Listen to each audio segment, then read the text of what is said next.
नमस्कार, स्वागत है आपका सिटी पोस्ट लाइव में। मैं हूं मुस्कान। बिहार की राजनीति में मुकेश सहनी सबसे ज्यादा चर्चा में यूं ही नहीं बने हुए हैं। महागठबंधन की पटना में जो बैठक चल रही थी, मुकेश सहनी बेवजह दिल्ली में नहीं घूम रहे थे। अब क्या है पूरा मामला, इस पर बातचीत करने के लिए हमारे साथ मौजूद हैं वरिष्ठ पत्रकार श्रीकांत प्रत्युष। सर, क्या खुलासा होगा? अब मुकेश सहनी गठबंधन के उस बैठक में नहीं थे, क्या वोट का सीट शेयरिंग में दिक्कत हुआ है कि डिप्टी सीएम के फेस पे दिक्कत हुआ है? देखिए, ये तो पहले ही खबर का खुलासा हम लोग कर चुके हैं कि मुकेश सहनी दिल्ली में घूम रहे थे, बीजेपी नेताओं से मिल रहे थे और पटना में महागठबंधन की बैठक चल रही थी। तो महागठबंधन की बैठक में प्रदेश अध्यक्ष को भेज दिया और खुद गेटिंग सेटिंग के लिए दिल्ली पहुंच गए और दिल्ली जाकर राजनाथ सिंह से मिले भी थे और बाकी नेताओं से भी मिलने की सूचना है। तो अब जो खबर आ रही है कि मुकेश सहनी की डील फाइनल हो गई है बीजेपी के साथ। मुकेश सहनी केंद्र में मंत्री बनेंगे, मतलब उसके लिए राज्यसभा जाएंगे। पहले राज्यसभा जाएंगे तभी तो मंत्री बनेंगे। तो राज्यसभा के सांसद हो जाएंगे, फिर केंद्र में मंत्री भी हो जाएंगे और उनकी पार्टी बीजेपी के साथ मिलकर चुनाव भी लड़ लेगी। तो जो सूत्रों के हवाले से खबर आ रही है कि बात लगभग बन गई है और इसीलिए सीटों के अनाउंसमेंट को लेकर देर हो रही है। किसी भी वक्त, किसी भी समय ये ऐलान हो सकता है कि भाई मुकेश सहनी एनडीए के साथ हो गए। सर, सवाल ये है कि मुकेश सहनी कह रहे हैं कि एनडीए वाले हमारे घर के इर्द गिर्द घूम रहे हैं और बोल रहे हैं कि वीआईपी आ जाएगा तो सरकार बन जाएगा, लेकिन हम तेजस्वी भाई का साथ नहीं छोड़ेंगे। हाँ ठीक है, वो बयान इसलिए दे रहे हैं कि जब तक डील फाइनल ना हो जाए कैसे कहेंगे कि हम एनडीए के साथ चले गए, तो डील ही बिगड़ जाएगी। क्योंकि जो सूत्र बता रहे हैं कि मुकेश सहनी कम से कम 11 सीटों की मांग कर रहे हैं कि जितनी सीटें पिछली बार दी थी वो हमको दे दीजिए। और साथ ही वो कह रहे हैं कि हम अपना उम्मीदवार लड़ाएंगे, आपका उम्मीदवार नहीं लड़ाएंगे। पिछली बार तो 11 सीटें बीजेपी ने दे दी थी, लेकिन अपना उम्मीदवार दे दिया था और जीते और फिर बीजेपी में चले गए। तो मुकेश सहनी इस बार ऐसा नहीं करने वाले हैं। वो कह रहे हैं कि भाई 11 सीट हमको जो मिलेगी उस सीट पर हमारा उम्मीदवार होगा, मैं चुनूंगा, मैं तय करूंगा कौन लड़ेगा। तो मुकेश सहनी की ये मांग अभी फाइनल नहीं हुई है। दूसरी बात है कि वो केंद्र में मंत्री बनाने का तो ऑफर उनको है ही, वो कैबिनेट मंत्री बनाए जाने की मांग कर रहे हैं। तो मुझे लगता है कि बीजेपी देर सवेर तैयार हो जाएगी, क्योंकि मुकेश सहनी को नहीं छोड़ना चाहती है बीजेपी, किसी भी कीमत पर लाना चाहती है। और मुकेश सहनी ठीक कह रहे हैं कि लड्डू दिखा रही है बीजेपी, मेरे दरवाजे के इर्द गिर्द बीजेपी के नेता घूम रहे हैं, घूम ही रहे हैं, क्योंकि उनको किसी कीमत पर अपनी जीत पक्की करनी है और जीतने के लिए, जीत पक्की करने के लिए मुकेश सहनी बेहद जरूरी है। सर, सवाल आ रहा है कि पिछले बार तो आखिरी समय में तेजस्वी यादव ने मुकेश सहनी को खंजर घोंप दिया था। उन्होंने खुद कहा था कि बात जो हुई थी आगे जाके तेजस्वी यादव ने बोल दिया कि अभी हम देख रहे हैं, विचार कर रहे हैं। तो क्या मुकेश सहनी अब बदला लेने वाले हैं? क्या एम मोमेंट में वो भी कुछ ऐसा कर सकते हैं? राजनीति में कुछ भी हो सकता है भाई। अब तेजस्वी यादव ने आश्वासन दिया था और सबकी सीटें अनाउंस कर दी और मुकेश सहनी को बैठा के ही अनाउंस की और उनके बारे में कहा कि बाद में देखेंगे।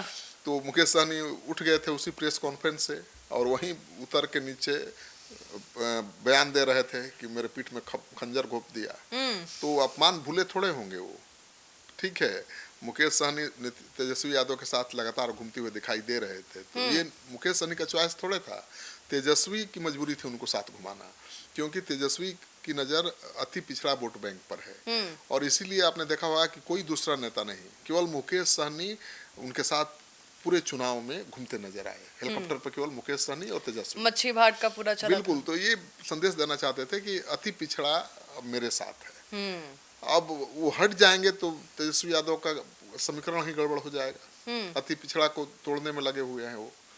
तो अति पिछड़ा अगर साथ नहीं आया तो तेजस्वी यादव को सरकार बनाने में मुश्किल होगी। लेकिन सर, मुकेश सहनी अभी भी एक्सेप्ट करने को रेडी नहीं। वो कहते हैं कि मुझे उस टाइम डायरेक्ट डिसीजन नहीं लेना चाहिए था, बट तेजस्वी से बात भी कर लेनी चाहिए थी, नहीं तो मुझे तो एनडीए वाले निगल जाएंगे। हर इंटरव्यू में बोल रहे हैं एनडीए वाले पिछले बार निगल गए थे, मेरे विधायक को सबको ले लिया था, मैं फिर जाऊंगा निगलवाने के लिए खुद को। वो अपना रास्ता बंद नहीं करना चाहते। जब तक डील पक्की न हो जाए तब तक वो अपना रास्ता क्यों बंद करेंगे? तो दोनों बात कह रहे हैं। तो बिल्कुल वो सार्वजनिक रूप से कुछ कर रहे हैं और बीजेपी के नेताओं से उनकी कुछ और बात चल रही है।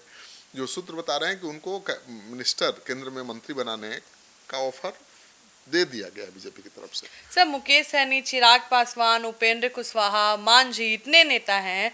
बीजेपी जेडीयू में 100 से कम सीटों पर लड़ेगी नहीं, फिर 43 सीट में बीजेपी किसको दे, क्या क्या दे देगी? अगर मुकेश सहनी भी आ जाएंगे तो चिराग पासवान के लिए तो ज्यादा मुश्किलें हैं कि चिराग पासवान तो और फिर बागी हो जाएंगे। अभी तक तो सबके दिमाग में यही है कि जेडीयू 100 से कम सीटों पर नहीं लड़ेगा, बिल्कुल।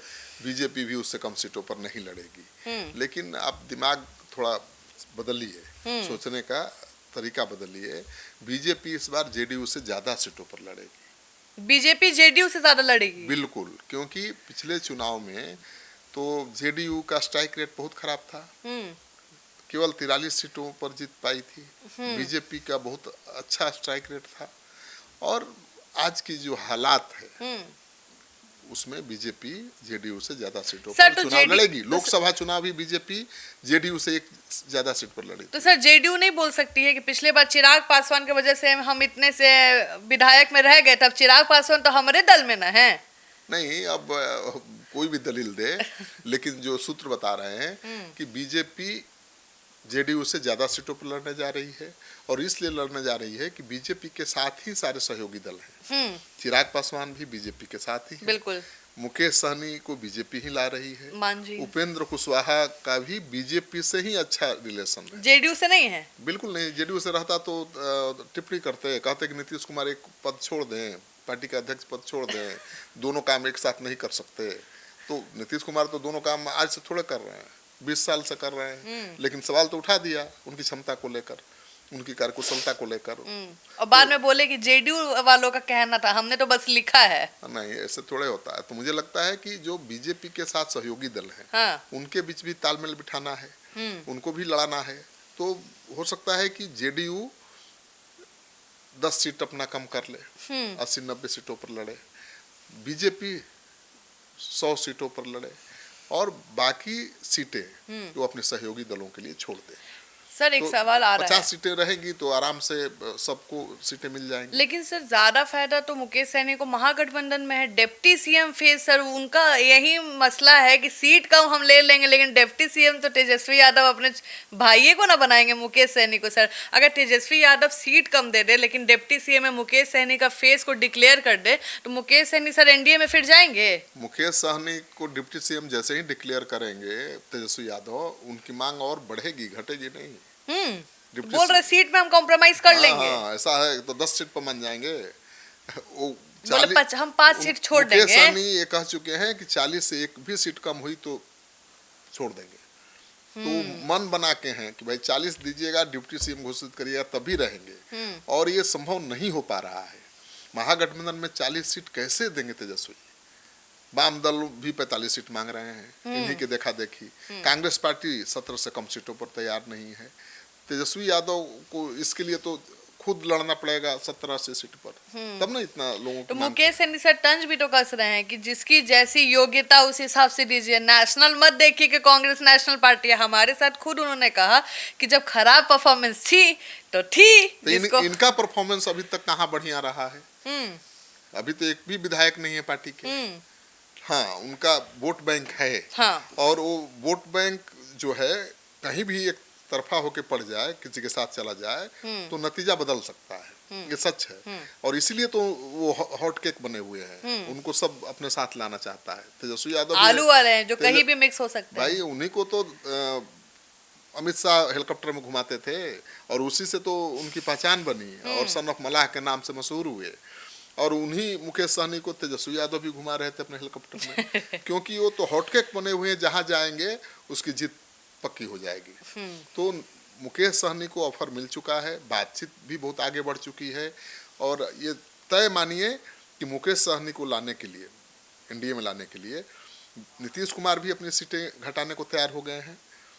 ठीक है, चिराग भी थोड़ा नीचे आने को तैयार हो गए हैं मुकेश सहनी के लिए जी, क्योंकि जीत और पक्की हो जाएगी ना। मुकेश सहनी आ जाएंगे तब तो जीत में कोई संशय ही नहीं रहेगा, फिर से सरकार फिक्स हो जाएगी। लेकिन अगर मुकेश सहनी उधर रहे तो गड़बड़ होगा। तो चिराग पासवान, उपेंद्र कुशवाहा, सबको संतुष्ट रखना है मुकेश सहनी को भी साथ में रखना है, इसलिए बीजेपी ने ये प्लान की है। तो नीतीश कुमार मान गए हैं, सूत्रों के हवाले से जो खबर आ रही है वो जीत पर नहीं अड़े हुए हैं कि नहीं हम इतनी ही सीट लड़ेंगे। तो नीतीश कुमार अगर मान गए तो सारा झंझट खत्म। तो मुझे लगता है कि मुकेश सहनी को लाने के लिए सहमति बन गई है नीतीश कुमार बीजेपी के बीच, और उसके लिए नीतीश कुमार अपनी कुछ सीटें दे सकते हैं बीजेपी के को, और बीजेपी अपनी सीटें मुकेश सहनी को दे सकती है। तो ये लगभग फिक्स है कि मुकेश सहनी अब एनडीए के साथ ही जाएंगे। अब वो एनडीए का ऑफर उनको मिल चुका है, डील फाइनल है, केवल 11 सीटों की मांग को लेकर पेच फंसा हुआ है। बीजेपी थोड़ा सीट कम देना चाहती है, मंत्री पद उनको देना चाहती है, राज्यसभा भेजना चाहती है, और भाई एक राज्यसभा का मतलब 6 विधानसभा 6 विधायक तो वो भी मिल गया। मंत्री बनना, कैबिनेट मंत्री बनना, वो भी बहुत बड़ी बात है, बड़ी उपलब्धि होगी। बिहार में तो मंत्री बन ही चुके हैं, एक बार केंद्र के भी मंत्री बन जाए तो मलाहों का हौसला और बुलंद होगा। तो मलाह तो यही चाहते हैं कि हमारा नेता कहीं भी रहे मजबूत दिखे, पावरफुल रहे। तो एनडीए की सरकार केंद्र में है, बिहार में भी एनडीए की सरकार है, और एनडीए की सरकार बनने की संभावना बढ़ जाएगी जब मुकेश सहनी इधर आएंगे। तो बिहार में भी उनके मंत्री हो जाएंगे, भाई मंत्री बन सकता है, या फिर पार्टी का कोई नेता मंत्री बन सकता है, खुद केंद्र में मंत्री रहेंगे। इससे बढ़िया क्या हो सकता है। तो मुझे लगता है कि डील पक्की हो गई है। किसी भी वक्त मुकेश सहनी ये ऐलान खुद कर सकते हैं, अभी बस उनको इंतजार है। लेकिन तेजस्वी यादव ने कहीं बीच में गड़बड़ कर दिया, उनको डिप्टी सीएम घोषित कर दिया, कह दिया कि ठीक है चलिए आपको हमने 40 सीट दिया, तब दिक्कत हो जाएगी। तब दिक्कत हो जाएगी, क्योंकि मुकेश सहनी नेता न है भाई, वो केवल मंत्री पद के लिए थोड़े चले जाएंगे बीजेपी के साथ। 40 सीट जहां मिलेगा, डिप्टी सीएम का चेहरा घोषित जो करेगा, उसके साथ रहने में ज़्यादा फायदा है राजनीतिक रूप से। तो मुझे लगता है कि अगर तेजस्वी यादव बड़ा दिल दिखाएंगे तभी मुकेश सहनी रुक पाएंगे, नहीं तो वो चले बीजेपी के साथ। तो आप सुन रहे थे पूरे डिबेट को, तो सूत्रों के हवाले हमारे पास क्या खबरें हैं, और अब देखना है कि मोहर किस खबर पे लगती है। आप क्या सोचते हैं, मुकेश सहनी किधर जाएंगे? क्या महागठबंधन के साथ रहेंगे कि एनडीए में जाएंगे? तब तक के लिए धन्यवाद।